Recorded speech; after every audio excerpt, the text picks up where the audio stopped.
Happy days. I wonder why it got stuck. Okay.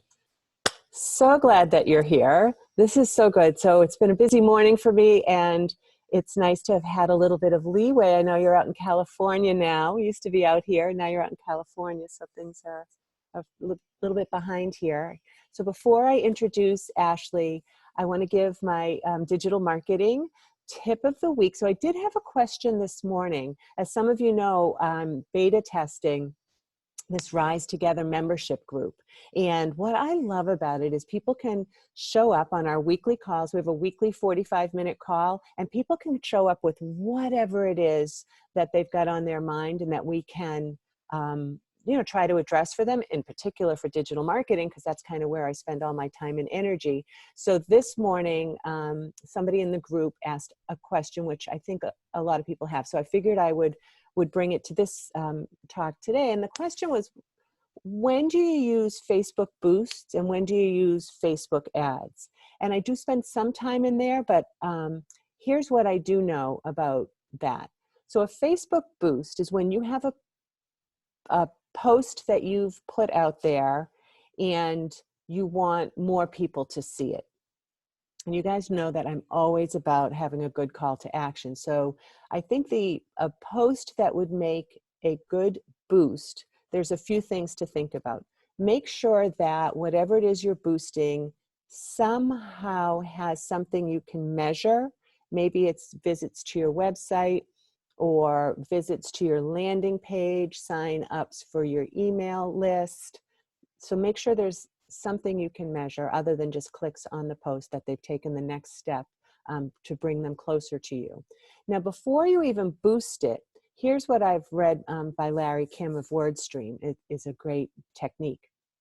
Create a post that's visually appealing, that invites interaction, and put it up on, maybe put it on your page, share it as to your personal page. Now, here's the thing, you guys. If you want to make sure that this is the one you're going to boost, you're going to want Facebook to already kind of be paying attention to what's happening with the algorithm. So you want more people commenting on it and sharing it. It's nice if they like it or heart it or whatever, but you want them commenting and particularly sharing. So now if you have that boost, and this is the one you've decided, you have that post and it's the one you're thinking, I'm probably going to boost this one. So don't boost it yet. Give it some traction. Hop into the private messages for your inner circle. Maybe you have accountability groups or a mastermind group, or you're collaborating with people, or those people that you can ask anything of, and say, hey, you guys, here's a link to this post, or go on my page. You see this post. Could you do me a favor? If it feels right, would you go ahead and share it? Will you comment on it, and will you share it? And maybe even you ask them to ask other people to share it as well. So now you're already getting some of that organic traffic on the post before you boost it. And now once you see it, now take it again, and now you can go ahead and boost it. You've proven that it's something that people will pay attention to. They've kind of maybe seen it in their feeds already, and now when it comes through as a sponsored post, they'll just kind of pay attention to it a little bit more. So that's a boost versus an ad, which you're just creating off the cuff just for that targeted audience. And it has a little bit more. You can be a little bit more creative with it. You can have a better call to action with it. Both of them are great, but I love Larry Kim's idea of amplifying your post before you even boost it. So I hope that was helpful. It's not my total area of total expertise. I do have people that can chime in. If you know other tips, go ahead and put them in the comments there. So now I get to do what I really love to do, which is introduce somebody who you guys are just going to love, Ashley. And let me tell you a little bit more about Ashley Harwood. Her business is Move Over Extroverts. And here's her official bio, right? She's the sales strategist for introverts. And through her own experience as an introverted realtor, Ashley discovered that much of what worked for others in her office wasn't working for her. So the year she realized she was actually an introvert, her business quadrupled over the previous year and her life dramatically improved.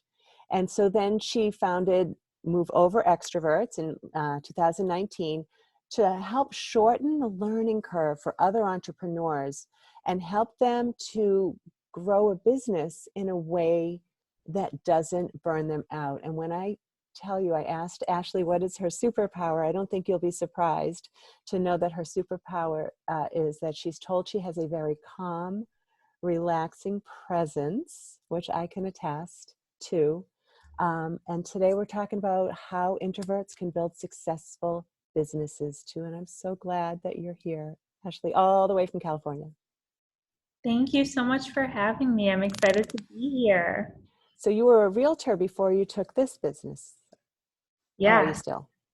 Technically, I still have my Massachusetts license. However, now that I'm in California, I'm not selling anymore. I have a great team in Mass who is handling all of my clients, taking care of everyone there. Oh, fabulous. Yeah, so I am all in on Move Over Extroverts. But yeah, I was a full-time realtor for 6 years, and Wow. it was challenging as an introvert. I would imagine, because that's not what you think of when you think of realtors. I have a very different view in my mind of Yes. realtors that I've worked with. Yes. Yes, I think that's the common view because there are so many people like that out Mm-hmm. there, Mm-hmm. and they are great. They have their place. And there's also plenty of room for people like me who have a different style, and we're going to resonate with different types of clients. Awesome. So tell me a little bit about Move Over Extroverts. What is it you're doing with that?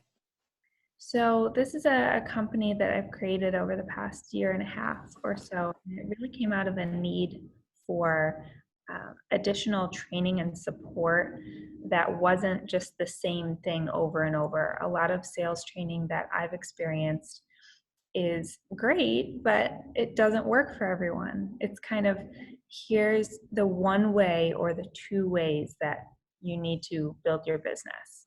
These are the few things that are proven systems that work to make sales. And so I sat through all these classes, and then I would try to implement the thing, and I would either not have any traction at all.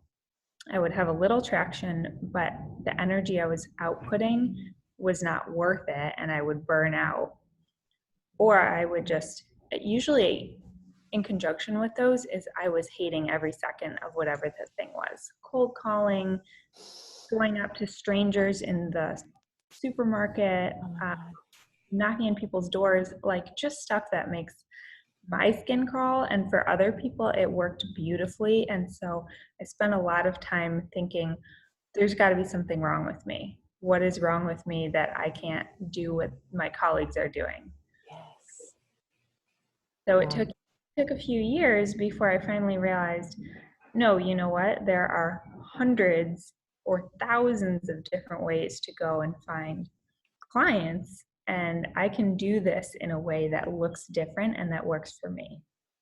So what are So some of the things that you found? the things I found for building my real estate business were really working one-on-one with people, networking one-on-one. So going to a networking event and then following up with a few of the individuals I met who I liked. I gave myself permission to not try to talk to everyone in the room or collect everyone's card, or even worse, hand out my card to everyone. Not super effective. What was effective was building relationships one by one, and I enjoyed it, and it got results. Interesting. And so when you're in your course or your group for Move Over Extroverts, what are some of the discussions and tips and strategies that you're going over? So some of the main things we cover are energy management, which is something that has been talked about a little bit more the past few years, but it's certainly not talked about at all in the real estate world, the mortgage world, insurance, the banking, any of that side of things. That's really Mm. a thing yet, and I hope that it will be through our help spreading the word here. So managing one's energy and thinking about energy as a resource, the same as time and money, and really honing in on where are you spending that energy and is that the right place to spend it. So that's one piece of it. The second piece is time management, which is similar to energy management, but also different. Something can be an energy suck and take 60 seconds. Or you can go get an hour-long massage and then your energy comes back up. So time management, and then the third piece of business is sales strategy. And that looks like me teaching my people a system to go and create their own system, rather than me saying, guru bro marketing, here's what worked for me, it's going to work for you, I guarantee it. No, that's not how this works. I will teach you how to go figure out what will work for you. So it's a different approach. So that's interesting, because usually you hear, oh, people want a system, right? They want that comfort of a system. But I see what you're saying is that having been given that in your real estate training, you felt like you were always at odds with it and it didn't fit you. And so you had to create something out of nowhere. Right. And so when people are working with you then, and you're going to help them create a system, do they ever feel a little anxious at the beginning? I would imagine they feel a little anxious, like, wait, I don't know. And then I would imagine you support them through it, and then they must feel like they put on their superhero cape. Yeah, exactly. So I'm the guide through the journey, and there are different, have different programs I offer, different levels of support. But the foundational pieces are, it's simple, and yet it's not easy. So the foundational pieces are, here is how to create the system. Here's how to back into it to make sure it's something that you'll enjoy and that is sustainable and that will make you money if you do it consistently. And if you don't enjoy it, you're not going to do it consistently. So it really needs to start there, and that piece is going to be different for everyone. That's not something I can sit here and prescribe, because what's different for me is different for you, is different for you. And lifestyle is a big factor too. If one person has kids and the other one doesn't, those are two very different situations. And so finding sales strategies that work within your lifestyle values is really key as well. So what are some of the little tips? Now, I know you're not going to give away everything. People should buy your course. But what are some of the little tips that when you tell people, they're like, oh my goodness, yes? So some of the little tips are making a list of everything that you're doing anyway in your life. Mm-hmm. And going through that and thinking about, how can I turn this into sales in a way that feels good? Tell me more about that. So a good example would be if you have kids and they're in sports and you're at the soccer field with all the other parents, that is a great opportunity to turn that into a sales conversation. And when I say that, it doesn't mean, hey, do you want to buy my stuff? Mm-hmm, mm-hmm. It means build the relationship, build the friendship. And one of my favorite scripts, I hate scripts, by the way. There are some scripts that work, and one of my favorites is when you're meeting a new person in that kind of environment, to open that conversation, you simply ask, what do you do for a living? Yeah. And they'll answer, and then they will ask you the same thing right back. Yeah. And then the door is open for you to talk about what you do and not try to sell it, just inform them. And then if that's somebody you want to have a relationship with, then you can continue on. And when and if they're a good customer for you, then maybe they'll be a customer later on. But it's so it's seeing the opportunities where you're already spending your time and maximizing those opportunities and taking a larger view, a more bird's eye view of the entire thing, and not focusing on, I need to get the next sale. Focusing on, I need to build relationships and then see how my things that I offer might be able to help this person or someone they know.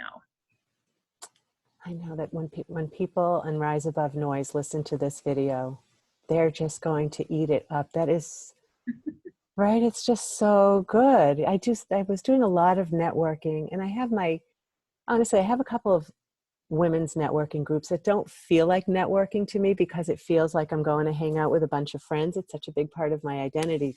And last night I went to one which would be like more of like a local networking, more like a chamber event of people of all different everythings. And I had to put on my public persona, put on my white power glasses, had my crystal, like had all the things that empower me. And I felt that, and then I had to settle in and just be really curious. My words for 2020 is I am loving awareness, and I'm listening. And that's what I've been focusing on more. Now, whether or not that translates to business, I don't know, but it does translate into me feeling like I showed up and I held space for that person, and they're going to remember that more than the fact that I do email marketing. Yeah. Right? Like maybe they'll, oh, and she does email marketing. Oh, and she helps people with websites or whatever. But hopefully what they really remember is, oh yeah, I should ask for coffee, right? We should go to coffee or have a walk on the beach or something, because that was a good conversation.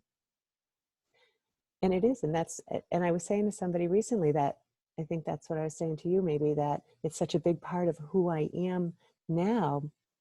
Like I don't really just hang out with girlfriends or whatever unless there's like some kind of a business aspect to it. My business friends have become my friends' friends, which is so good.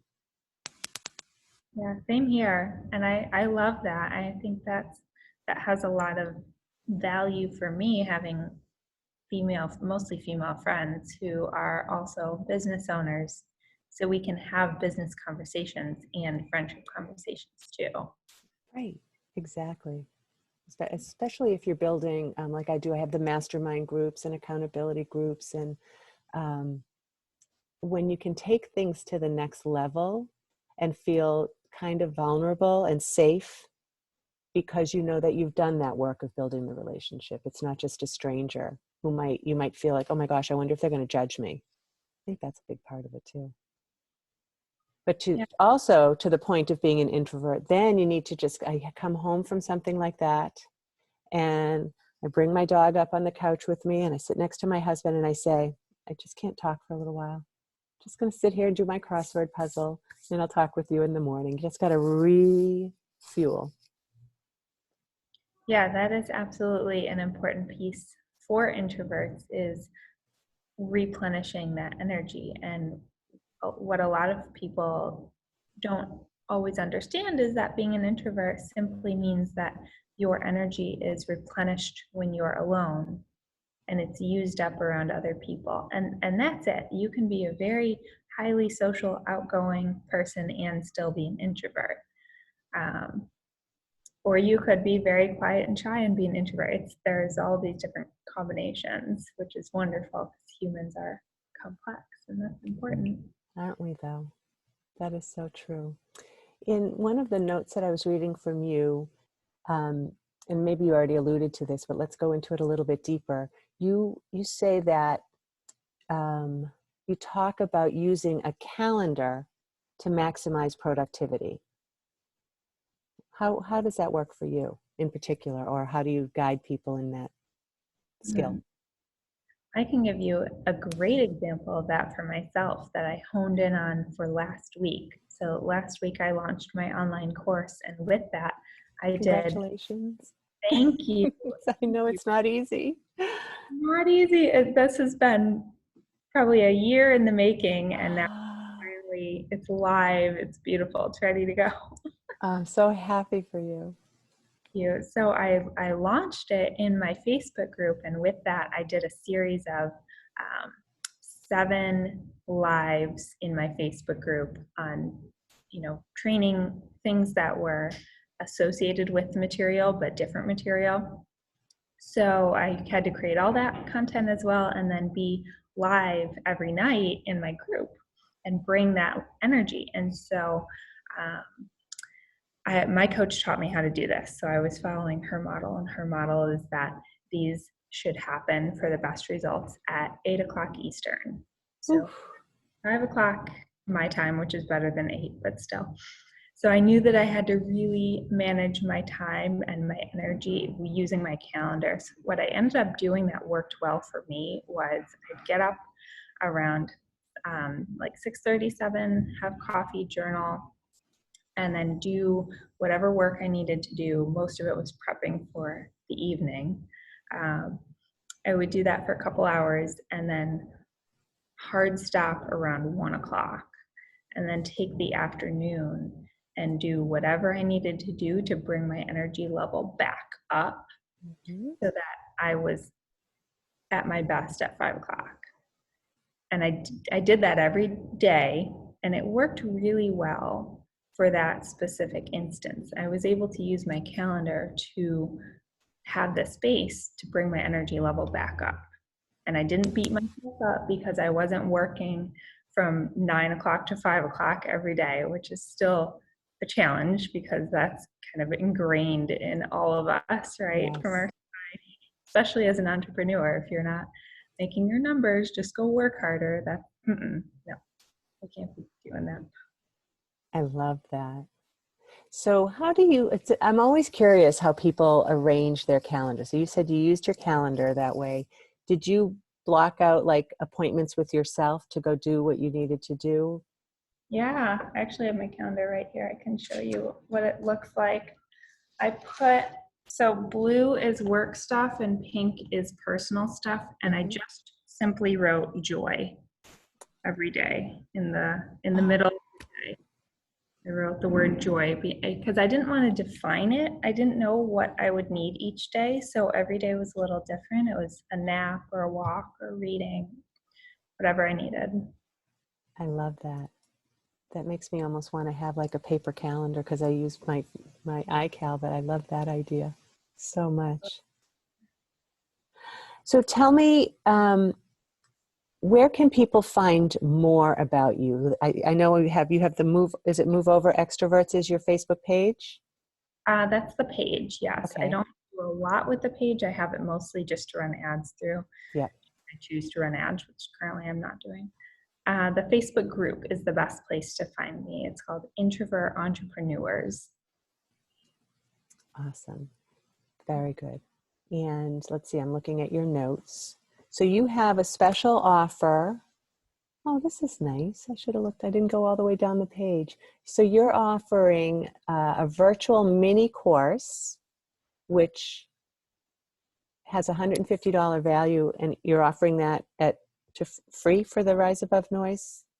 That is very, very generous of you. Thank you. It's called the Quiet Success Quick Start Program. And where do they find information how to sign up for that? So right on my website, moveoverextroverts.com. Oh my gosh, so good. Yeah, so I was selling that for $150 for a while, and then I was struggling to find something really valuable that I could offer for free. And it just felt right. I was talking it through with my coach, and it felt right to turn this $150 program into a free offer for Your lead generator. Yeah. So Of all the irresistible free offers, that is an irresistible free offer. That is very, very generous. Awesome. Anything else you want to say before we kind of move on with our day? just hang out on Facebook. There are a lot of cool things that I am bringing to the community this year. The online course is live. There's a retreat in Aruba in October that I still have to Ooh. for. I offer VIP days and something else, another workshop called Joy Money Matrix. So all of that is on the website if you want to go poke around on there. So good. Ashley, thank you so much Thank for spending a you. minute. I'm just going to tell you what Rita has to say here. She says, I'm an extrovert, but she loves her some, I love the way she speaks. I love me some introverts. I can't see with these glasses. Introverts make great teachers and coaches. Thank you, Rita. She's amazing. She's the happy catalyst, right? She's all about heart. So that's pretty cool. Awesome. So good. Thank you so much, Ashley. Enjoy the rest of your day. I'm going to hang here for a second as I close everything up. Thank you. I really appreciate you spending time with us. I appreciate it too. Do you want me to click out while you Hang finish on up? one second.